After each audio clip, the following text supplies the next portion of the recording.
Orbitando, un podcast con Tomás Castellanos. Bienvenidos.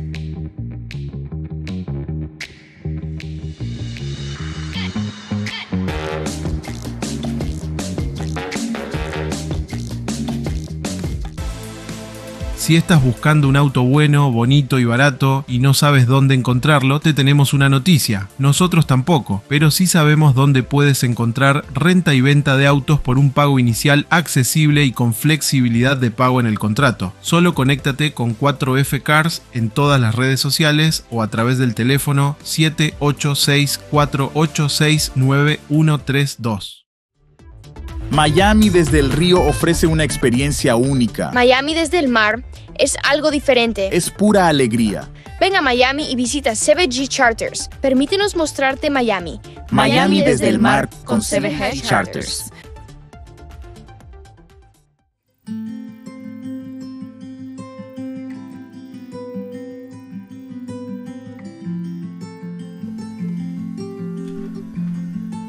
Episodio número 3. La conquista española de Cuba de 1511 a 1515.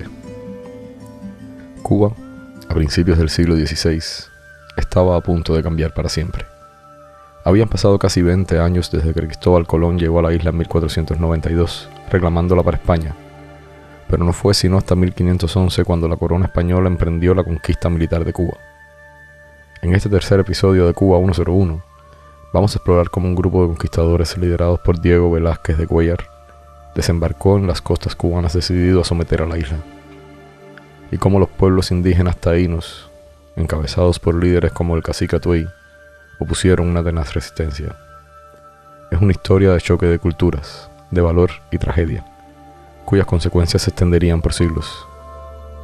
Haremos cobrar vida a aquellos primeros años de la colonización de Cuba, con detalles históricos verificados, anécdotas curiosas, y el contexto humano que permite entender cómo se forjó la identidad de una isla. Comencemos, pues, este viaje a la Cuba de 1511, cuando la conquista española de la mayor isla del Caribe estaba por iniciarse.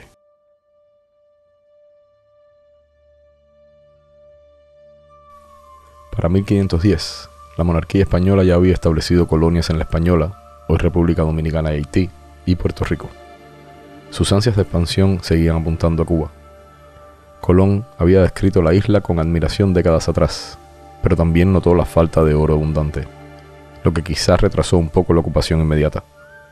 No obstante, Diego Colón, hijo de Cristóbal Colón y virrey de las Indias, finalmente encargó a Diego Velázquez de Cuéllar la misión de conquistar Cuba. Velázquez era uno de los colonos más prósperos de la Española, con experiencia en las campañas indígenas. Con el título de adelantado gobernador conquistador, partió hacia Cuba en 1511 al mando de un contingente de soldados armados con arcabuces, espadas de acero, caballos y perros de guerra. Tecnología militar muy superior a las armas de los nativos caribeños. La expedición de Velázquez desembarcó en la costa oriental de Cuba, posiblemente en la zona de Baracoa, en el verano de 1511. Baracoa, con sus selvas espesas y ríos caudalosos, sería el primer punto de apoyo español. Desde allí, Velázquez emprendió una campaña de exploración y sometimiento que avanzaría gradualmente de este a oeste. Aquella campaña inicial estuvo plagada de cruentos incidentes, choques violentos con los indígenas, quema de aldeas y castigos ejemplares para infundir el terror. Los españoles venían decididos a soyugar el territorio cubano y aprovechar sus recursos, replicando en Cuba el modelo colonial que ya operaba en La Española. Antes de la llegada de los europeos, Cuba estaba habitada principalmente por los taínos, un pueblo agricultor y pacífico, junto con grupos siboneyes y guanataweyes más primitivos. Se estima que alrededor de 100.000 indígenas vivían en Cuba a inicios del siglo XVI, organizados en cacicazgos locales. Estas comunidades no estaban preparadas para enfrentar militarmente a los soldados europeos veteranos. Sin embargo, las noticias de las atrocidades cometidas por los conquistadores en las islas vecinas como La Española habían llegado a oídos de los taínos cubanos. Conscientes del peligro, algunos caciques optaron por huir tierra adentro mientras otros decidieron presentar la batalla. Fue entonces cuando emergió la figura legendaria de Atuey, símbolo de la primera resistencia cubana. La resistencia de Atuey, el primer rebelde de América. La llegada de Velázquez y sus hombres a Baracoa no fue recibida con sumisión total. Un cacique taíno llamado Atuey, proveniente de la Española, había llegado a Cuba poco antes para advertir a sus habitantes del avance español. Atuey sabía bien de la brutalidad de los invasores. En su isla natal había visto la destrucción que causaban en busca de oro y esclavos. Reunió a los caciques de la región oriental y, mostrando una canasta llena de oro, les dijo con amargura que ese era el Dios de los españoles, el que buscaban y adoraban, y por el cual estaban dispuestos a matar. Les aconsejó deshacerse del oro arrojándolo a los ríos y prepararse para luchar por sus vidas y su tierra. Las palabras de Atuey se encendieron la chispa de la resistencia. Bajo su liderazgo, cientos de taínos de Baracoa y zonas cercanas tomaron garrotes, flechas y lanzas de madera, dispuestos a pelear contra los recién llegados. Al principio, Atuey recurrió a tácticas de guerrilla, organizó emboscadas contra los españoles, atacando en momentos inesperados y luego dispersándose en la manigua. Con conocimiento del terreno y gran astucia, los guerreros taínos lograron inquietar las fuerzas de Velázquez. Bartolomé de las Casas, quien estaba entonces en Cuba participando como capellán de los conquistadores, describió cómo Atuey y sus hombres lanzaban ataques sorpresivos y luego se escurrían en la selva. Sin embargo, a pesar del coraje indígena, los españoles tenían ventajas tecnológicas abrumadoras: armaduras de acero impenetrables a flechas, espadas afiladas, mosquetes de pólvora y feroces perros de presa entrenados para rastrear humanos. Velázquez, veterano en batallas contra los nativos, empleó una estrategia implacable. Dividió a sus tropas en patrullas para cazar sistemáticamente a los focos de resistencia uno por uno. Poco a poco, fueron capturando y matando a todos los rebeldes. Finalmente, tras meses de acoso, Atuey fue capturado. La tradición cuenta que lo apresaron gracias a la delación de unos indígenas capturados. Para escarmentar a la población, los españoles decidieron ejecutar públicamente al cacique rebelde. El 2 de febrero de 1512 o 1513, Atuey fue condenado a morir en la hoguera, el mismo castigo infamante reservado a los herejes y criminales. Antes de atarlo al poste, un sacerdote español, el padre Olmedo, según las crónicas, se acercó al cacique encendido por las llamas e intentó ofrecerle el último consuelo. Le propuso que se convirtiera al cristianismo en esos instantes finales, para que así su alma pudiera ir al cielo. Lo que ocurrió a continuación quedó grabado para siempre en la memoria histórica de Cuba. Según el relato de las Casas, Atuey preguntó ingenuamente si los españoles también iban al cielo. El sacerdote entonces respondió que sí, que también iban allí los buenos cristianos españoles. Entonces, el cacique rechazó la oferta de la conversión con una frase escalofriante y digna. Dijo que prefería ir al infierno antes que estar en el cielo con gente tan cruel. Esta contundente respuesta de Atuey refleja su valentía y total rechazo a la opresión colonial, incluso ante la muerte. Acto seguido, el cacique fue quemado vivo. Sus gritos de dolor se apagaron entre el crepitar de las llamas, y con él murió el primer levantamiento anticolonial cubano. Atuey se convirtió así en el primer mártir de tierra cubana contra el dominio español. Los conquistadores pensaron que su ejecución serviría de escarmiento, y en efecto la resistencia organizada de los taínos se desmoronó momentáneamente tras su caída. Muchos indígenas, aterrados por el destino de Atuey, optaron por someterse, huir a las montañas o simplemente resignarse a la presencia española. Sin embargo, el espíritu de lucha no desapareció por completo. Años más tarde, otro cacique llamado Guamán retomaría las armas y lideraría una prolongada guerrilla contra los españoles en la década de 1520 a 1530, inspirándose en el ejemplo de Atuey. Guamán mantuvo en jaque a los colonizadores durante más de una década hasta su muerte en 1533, siendo recordado como el último gran jefe taíno rebelde de Cuba. Pero, a grandes rasgos, para 1515 la isla ya había sido pacificada bajo control español. El legado de Atuey perdura profundamente en la cultura cubana. Hoy se le venera como el primer gran rebelde de América, un símbolo de la resistencia indígena contra el colonialismo. En la propia Baracoa, frente a la iglesia donde, según la leyenda, cuenta Colón dejó una cruz, se erige un busto en su honor. Incluso existe la leyenda local conocida como la Luz de Yara. Habitantes de la región oriental cuentan que en ciertas noches aparece una luz misteriosa flotando entre los árboles, interpretada como el espíritu inquieto de Atuey, que aún recorre la región donde fue ejecutado.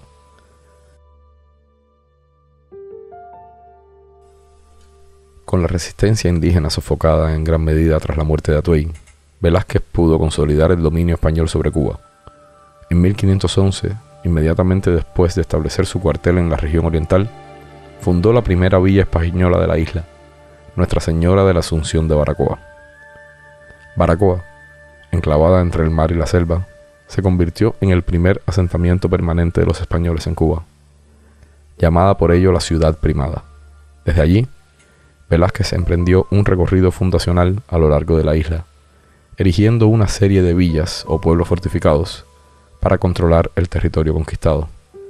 Entre 1513 y 1515 se crearon 7 nuevas villas en distintas regiones de Cuba, que fueron San Juan de los Remedios, 1513 en la zona norte central, San Salvador de Bayamo, en 1513 en la zona del oriente interior, Santísima Trinidad, en 1514 en la costa sur central, Santa María del Puerto Príncipe, en 1514 en el centro, lo que es hoy Camagüey, Santi Espíritus, 1514 en el centro de la isla, San Cristóbal de La Habana, en 1515 en el occidente, inicialmente fundada en la costa sur y luego trasladada a la costa norte, y Santiago de Cuba, 1515 en el extremo sureste, con una excelente bahía natural.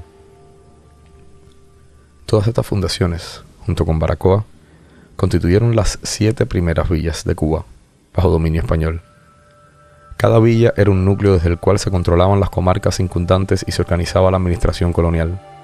Santiago de Cuba, fundada el 25 de julio de 1515, fue la última de estas ciudades iniciales, y Velázquez la designó como la capital de la isla, sede del gobierno, por su ventajosa posición geográfica. De hecho, unos años más tarde, en 1522, Santiago recibiría oficialmente el título de ciudad y primera capital de Cuba, sustituyendo a Baracoa en ese papel. Santiago también se convertiría en sede del primer obispado católico en Cuba, estableciendo así el poder eclesiástico de la colonia. Vale la pena destacar algunas curiosidades de estas primeras villas. Baracoa, por ejemplo, además de ser la primera ciudad, conserva hasta el día de hoy la Cruz de la Parra, una cruz de madera que, según la tradición, habría dejado el propio Colón en su desembarco en 1492, siendo posiblemente la única cruz sobreviviente de su primer viaje. Santiago de Cuba, por su parte, no solo tuvo a Velázquez como gobernador, sino que su primer alcalde fue nada menos que Hernán Cortés, el futuro conquistador de México, quien residió allí antes de partir a la conquista del Imperio Azteca de 1518 a 1519. Esto muestra cómo Cuba sirvió de trampolín para expediciones mayores.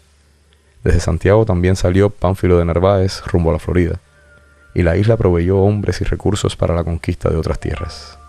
En cierto modo, Cuba se convirtió en la base desde la cual el Imperio español irradiaba su expansión por el Caribe y el continente.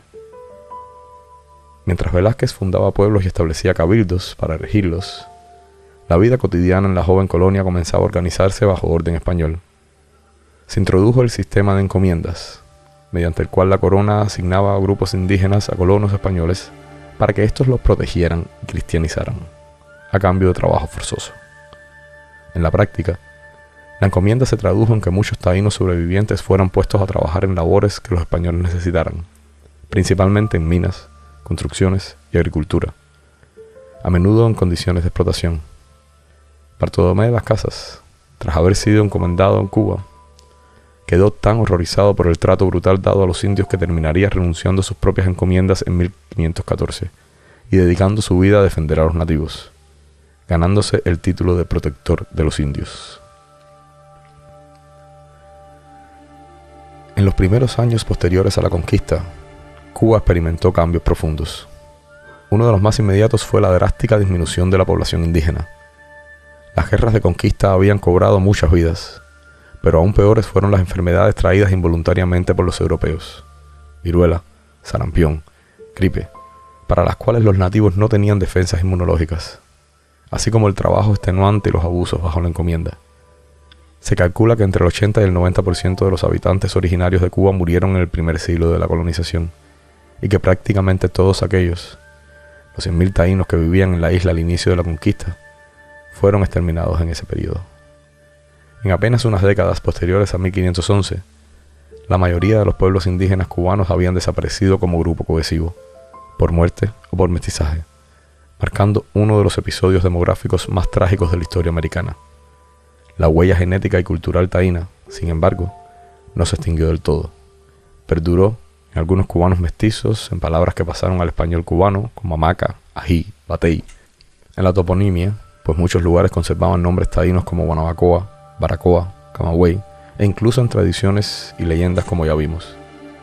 Pero la Cuba después de 1515 sería, en adelante, una sociedad fundamentalmente conformada por europeos y africanos, sobre los cimientos devastados de las culturas nativas. Otro cambio inmediato se dio en la economía colonial. Los primeros conquistadores llegaron obsesionados con encontrar oro. El oro era el gran motivador de las empresas españolas en América. En Cuba, descubrieron algunos lavaderos de oro aluvial en ríos, y durante unos años explotaron ese recurso con mano de obra indígena. Sin embargo, las vetas auríferas de la isla resultaron pobres y se agotaron rápidamente. Para 1517 ya era evidente que Cuba no poseía las ricas minas de oro de otras tierras como Perú o México. Al agotarse el oro fácil, muchos colonos españoles hambrientos de riquezas rápidas abandonaron Cuba para unirse a otras expediciones en el continente como la de Cortés a México en 1518. De hecho, Velázquez se quejaba de que se le iban los hombres en busca de mejores botines. La población española en la isla disminuyó temporalmente debido a ese éxodo hacia nuevas conquistas. Los españoles que se quedaron en Cuba tuvieron que encontrar formas alternativas de sostener la colonia. Así, desde muy temprano, la ganadería y la agricultura de subsistencia pasaron a primer plano. Velázquez repartió tierras a los colonos para que criaran ganado vacuno y porcino, que se adaptó muy bien al clima cubano. En pocos años, los campos de la isla se llenaron de reses y cerdos traídos de Europa. La carne salada y los cueros de estos animales se convirtieron en productos valiosos que Cuba podía comerciar, supliendo la falta de oro. De hecho, durante gran parte del siglo XVI, Cuba fue básicamente una colonia ganadera, un lugar donde se criaban animales cuyo producto alimentaba a las flotas, a los ejércitos españoles y a otras colonias del Caribe. Junto con la ganadería, se inició la siembra de algunos cultivos introducidos, como la yuca, el maíz, el boniato y posteriormente la caña de azúcar, que llegaría a ser crucial más adelante. También se trabajaba el tabaco, planta nativa de Cuba que los españoles adoptaron primero como curiosidad y luego como producto comercial. En resumen, la economía cubana viró de la quimera del oro a la realidad de la tierra, ganados, cultivos básicos y algún comercio menor con otras islas. Un elemento trascendental fue la introducción de una nueva fuerza de trabajo forzada, los esclavos africanos. Dado que la población indígena diezmada ya no bastaba para las labores, y además las leyes de Burgos de 1512 teóricamente prohibían esclavizarlos directamente, aunque permitían la encomienda, los colonos demandaron mano de obra alternativa. Desde 1513 empezaron a llegar a Cuba los primeros negros africanos traídos por comerciantes españoles, inicialmente en pequeños números. La primera gran entrada registrada ocurrió en 1926, cuando se importó un contingente significativo de esclavos para trabajar en minas y haciendas. Santiago de Cuba, por su estratégica bahía, fue una de las puertas de entrada principales a estos esclavizados. Aquellos hombres y mujeres provenientes de distintas etnias del África Occidental serían forzados a trabajar en las plantaciones y hatos ganaderos, y con el tiempo sus descendientes formarían la comunidad afrocubana, aportando sus costumbres, música, religiosidad y enriqueciendo de forma decisiva la cultura cubana. Así, hacia 1550, la sociedad cubana se había transformado. De la mezcla violenta de conquistadores españoles, nativos taínos y esclavos africanos, surgió un nuevo entramado multiétnico. Los indígenas puros prácticamente habían desaparecido, pero en su lugar surgía un pueblo mestizo. Los blancos peninsulares dominaban el poder político y económico, y la población negra esclavizada crecía lentamente, especialmente en las zonas azucareras y ganaderas. Cuba se convertiría en un crisol temprano de culturas, aunque bajo el dominio colonial español. En lo político, desde 1515 en adelante, Velázquez gobernó Cuba como primer gobernador, hasta su muerte en 1524. Bajo su administración, la isla se organizó en términos jurídicos como parte del Imperio Español. Inicialmente subordinada al Virreinato de la Nueva España, se instauró la Capitanía General de Cuba con sede en Santiago, figura de gobierno militar político que perduraría por siglos. Con el tiempo, La capitalidad pasaría a La Habana, en 1607 oficialmente. Pero en el período que nos concierne, Santiago de Cuba fue el centro del poder colonial. Velázquez también impulsó la construcción de las primeras iglesias, caminos rudimentarios entre villas y estableció sistemas de impuestos y tributos. La Iglesia Católica, a través del obispado en Baracoa primero y luego en Santiago, comenzó la conversión religiosa de la población, aunque muchos esclavos indígenas convertidos siguieron mezclando sus creencias ancestrales con la fe impuesta. La conquista española de Cuba entre 1511 y 1515 fue un capítulo determinante en la historia de la isla. En pocos años, Cuba pasó de ser el hogar autónomo de pueblos originarios por miles de años a convertirse en una colonia europea más, inserta en los círculos mercantiles del Imperio Español. Fue un proceso sangriento y traumático. Hubo genocidio demográfico, como evidencian las cifras de la población nativa colapsando en décadas. Y se impuso un nuevo orden socioeconómico basado en la esclavitud y la explotación de la tierra. Sin embargo, también germinaron en ese crisol los primeros brotes de la identidad cubana, de la fusión forzada de tres raíces, la indígena, la española y la africana, surgiría con el tiempo el pueblo cubano, con su particular sabor cultural. Al reflexionar hoy sobre aquellos hechos de 5 siglos atrás, es imposible no sentir emociones encontradas. Por un lado, dolor e indignación ante el destino de los taínos como Atuey, cuya inmolación simboliza la pérdida de casi total de los primeros hijos de esta tierra. Por otro, admiración y respeto por la resiliencia y la capacidad de reinvención que se mostró en la sociedad cubana naciente. Ante la violencia, supo adaptarse y preservar destellos de humanidad. Los colonizadores trajeron destrucción, sí, pero también trajeron nuevas plantas, animales, palabras e ideas que echarían raíces en Cuba. Los africanos, traídos contra su voluntad, terminaron aportando ritmos, sabores y creencias que hoy son inseparables de lo cubano. Incluso los españoles, junto con la espada y la cruz, trajeron instituciones y costumbres que con los años se criollizaron, dando lugar a algo distinto a la mera copia de Europa. Hoy, al caminar por ciudades como Baracoa o Santiago de Cuba, se siente la presencia viva de aquella época. En Baracoa uno puede ver la legendaria Cruz de Colón y el busto de Atuey, casi enfrentados en la misma plaza, símbolos del encuentro trágico de dos mundos. En Santiago, la mezcla de sangre se percibe en los rostros de sus habitantes y en sus tradicionales fiestas, heredadas de España y de África.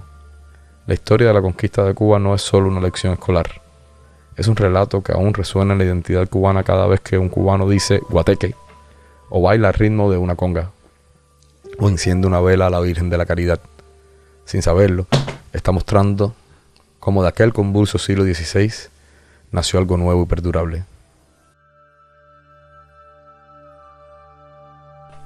Hemos visto crueldad y coraje, muerte y nacimiento. Cuba, la perla del Caribe, comenzó a forjar su identidad en medio del fuego de la conquista. Y aunque aquellos tiempos quedaron atrás, sus ecos nos acompañan. La próxima vez que contemplemos un atardecer en las ruinas de un antiguo fuerte español, o escuchemos el nombre de Atuey invocado como símbolo de rebeldía, recordemos este capítulo fundacional. Porque conocer estos orígenes, luminosos y oscuros a la vez, nos ayuda a entender mejor la Cuba de hoy y la resiliencia de su gente. En la gran saga de la historia cubana, la conquista española es el prólogo duro y necesario de todo lo que vendrá después. La Cuba colonial, las luchas por la independencia, la república y el descalabro de la dictadura castrista. En aquel encuentro inicial que entre conquistadores e indios se sembraron las semillas de la nación cubana. Una nación cuyo espíritu, como dijo el cronista, nació al fuego de la resistencia y que 5 siglos más tarde sigue escribiendo su historia, orgullosa de sus raíces múltiples en la continua y ansiada búsqueda de nuestra libertad. Mi nombre es Tomás Castellanos y este fue el episodio número 3 de Cuba 101, una producción de Orbitando Podcast. Muchísimas gracias por estar con nosotros y no olviden suscribirse a todos nuestros canales en todas las plataformas disponibles. Gracias y nos vemos pronto.